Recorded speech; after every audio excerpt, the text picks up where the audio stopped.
कबीरा कबीरा कबीरा। यह सत्य घटना है आज से लगभग 600 वर्ष पूर्व के भारतवर्ष के काशी शहर की, जहां सर्वश्रेष्ठी रचनहार कबीर परमेश्वर जी अपने निज धाम सतलोक से चलकर आए। यह समय था ज्येष्ठ मास की शुक्ल पूर्णमासी विक्रमी संवत 1455 सन 1398 सोमवार का।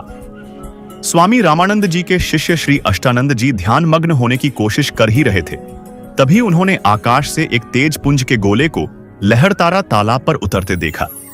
देखते ही देखते वह तेज पुंज तालाब के एक कोने में सिमट गया। तेज पुंज का प्रकाश इतना अधिक था कि अष्टानंद जी की चरम दृष्टि उस प्रकाश को सहन नहीं कर पाई और उनकी आंखें बंद हो गईं। जिस प्रकार सूर्य के अत्यधिक प्रकाश को मानव चरम दृष्टि सहन नहीं कर पाती और आंखें बंद हो जाती है, परंतु आंखें बंद होने पर सूर्य का आकार दिखाई देता है, ठीक उसी प्रकार जब अष्टानंद जी ने आंखें बंद करके खोली तो उन्हें एक बालक का आकार दिखाई दिया। अष्टानंद जी के साथ हुई इस घटना के समाधान के लिए वे अपने गुरुदेव स्वामी रामानंद जी के आश्रम गए। इधर लहरतारा तालाब में सर्वश्रेष्ठी रचनहार कबीर परमेश्वर जी कमल के फूल पर बालक रूप में विराजमान थे। वहीं दूसरी ओर काशी के जुलाहा बस्ती में रहने वाले निसंतान दंपत्ति नीरू और नीमा, जो कि इसी जन्म में पूर्व में ब्राह्मण थे, प्रतिदिन की भांति लहरतारा तालाब में स्नान करने जा रहे थे। नीमा संतान के अभाव में दुखी होते हुए भगवान शंकर को याद करते हुए जा रही थी और भगवान शंकर से संतान प्राप्ति की प्रार्थना कर रही थी। प्रार्थना करते करते नीमा फूट फूट कर रोने लगी। नीरू उसे समझा रहा था कि नीमा, आप संतान के दुख में रो रोकर अपनी आंखें खराब मत करो। अगर हमारे भाग्य में संतान होती तो भगवान हमें पहले ही दे देते। इस प्रकार नीरू नीमा को सांत्वना दे रहा था। कुछ ही देर में दोनों लहरतारा तालाब पर पहुंच गए। तालाब पर पहले नीमा ने स्नान किया, फिर नीरू स्नान करने के लिए तालाब में उतर गया।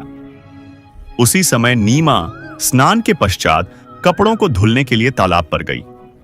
जब नीमा कपड़े धो रही थी, उसने देखा कि तालाब में कमल के फूल पर कोई वस्तु हिल रही है।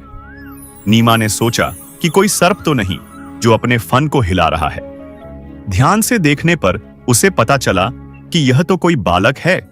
नीमा ने नीरू को बताया कि देखना जी, कमल के फूल पर बालक है, कमल के फूल पर बालक है। नीरू ने नीमा को डांटते हुए कहा कि तुम संतान के मोह में इतनी पागल हो गई हो कि अब तुम्हें कमल के फूल पर भी बालक दिखाई देने लगे।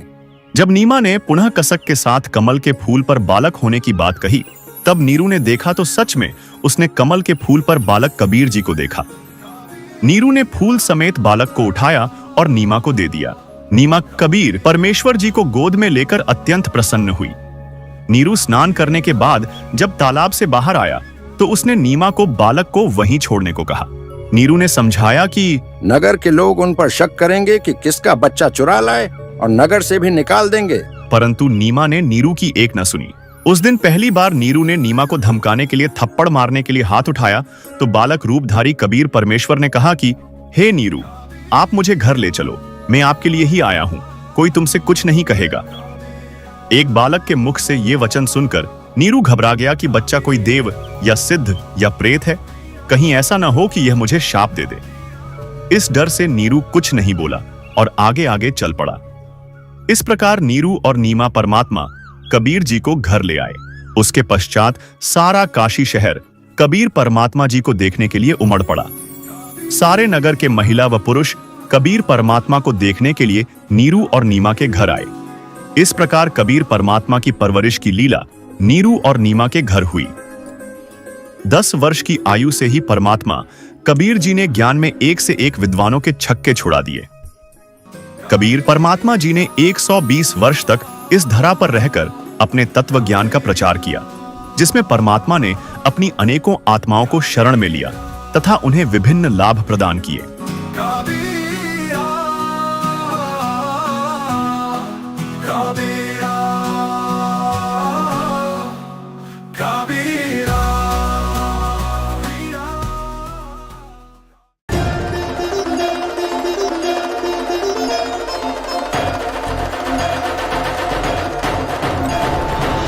ना मेरा जन्म ना गर्भ बसेरा, बालक होए दिखलाया। काशी नगर जल कमल पर डेरा, तहाँ जुलाहे ने पाया। जगत गुरु तत्वदर्शी संत रामपाल जी महाराज जी के सानिध्य में परमेश्वर कबीर जी के प्रकट दिवस पर 9, 10 और 11 जून 2025 को नेपाल सहित भारत के 12 सतलोक आश्रमों में 3 दिवसीय महासमागम का आयोजन किया जा रहा है। इस कार्यक्रम का सीधा प्रसारण सतलोक आश्रम श्री धनाना धाम, तहसील गोहाना, जिला सोनीपत, हरियाणा से 11 जून 2025 को सुबह 9:15 बजे से साधना टीवी चैनल, संत रामपाल जी महाराज यूट्यूब चैनल और spiritual leader scene Rampal ji पर देख सकते हैं। सत साहिब।